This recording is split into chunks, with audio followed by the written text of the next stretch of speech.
Answer me this question.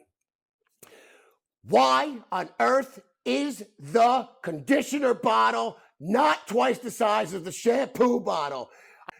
The conditioner runs out first every time. They sell them both the same bottle. Has no one ever noticed that you need more conditioner to cover the hair than you do the soapy, sudsy shampoo? I call the guy at L'Oreal, call Vidal, get him out of his Sassoon saloon, and tell him I need you to sell me at least a third to a half size bigger bottle of conditioner compared to the size of the shampoo. And I don't know why no one in 50 years has said anything about this. I am tired of running out of conditioner and then still got half a bottle of shampoo left. The shampoo's got to be smaller. The conditioner's got to be bigger.